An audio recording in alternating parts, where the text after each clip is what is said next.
Hey everybody and welcome to a new video. This time it's One Piece episode 1114.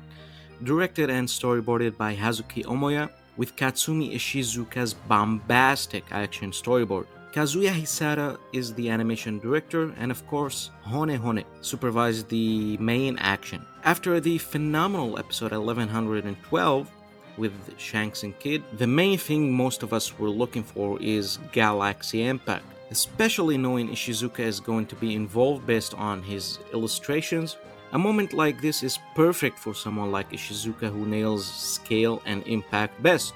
But first let's talk about the episode director Hazuki Omoya because I think she did a very good job in this episode. Her first episode was 1055, which turned out to be a very solid episode despite its mediocre content.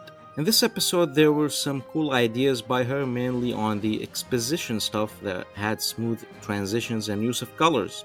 For example, the Vegapunk invention and later the Kuzan vs. Akainu narration. However, I would be lying if I said the pacing was ideal. Hibari and Kobe ran for too long before Kuzan appeared, and the reactions of the mobs lasted too long at the beginning as well. But I don't think the pacing is offensively bad. It's for sure passable. One of the absolute best things about this episode is the appropriate use of music. Not only the soundtracks chosen, but also how they perfectly synchronize to an insane degree. For example, the impact connecting and the beat exploding simultaneously. The moment the beat reaches a certain point Garp acts, it adds so much epicness in my opinion. The highlight outside of Galaxy Impact is the end of the episode with the build-up of the flashback. Great shots from Omoya's board and the atmosphere was strong. This is a very good build-up for next episode. The director of photography Naoyuki Wada was present on the main attack, and my god, the compositing was stunning. This is no surprise considering Wada was in charge of some of the greatest moments in the anime. His touch amplifies the visuals in more ways than people realize, especially when the animation is this good. Some of these shots belong to the museum, bro. Now let's talk about Ishizuka's storyboard for Galaxy Impact. Some people have said it was too much, and I agree. It was too much peak, you cowards.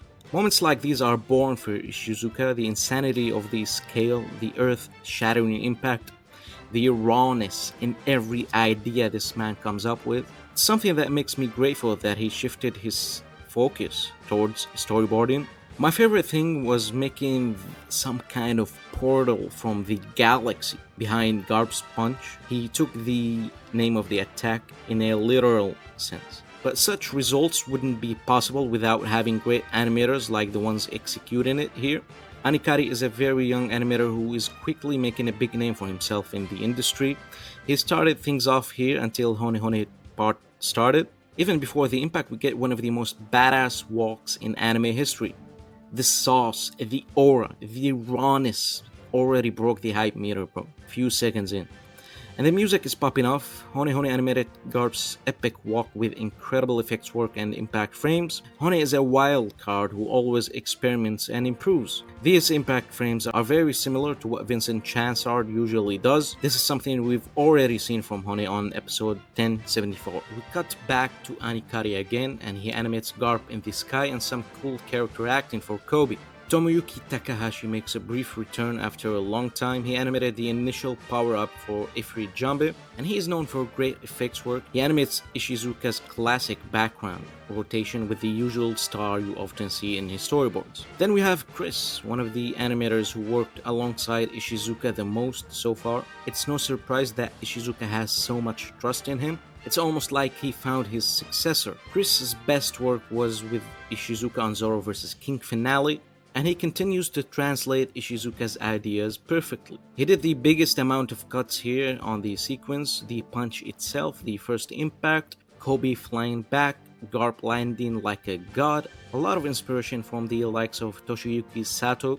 I get a headache just seeing the amount of things Chris had to animate, from effects to debris to background animation. It's crazy. And of course, Vincent Chansard casually delivers some of the best background animation and effects. I just love how smoothly he was obliterating the city and everything was melting with his classic background rotation animation. Lately, it feels Vincent is taking a little step back from the spotlight, animating explosions or short scenes for the Giants. So I hope he takes major spotlight soon on his own pace. Surprisingly, we didn't get Vincent animating Shanks or Garp themselves when he was a fan fave to do that. Maybe there's still a chance in upcoming episodes. It's not even over. We got even Sheeta appearing immediately and doing nearly 2 minutes. He even made Helmeppo look good.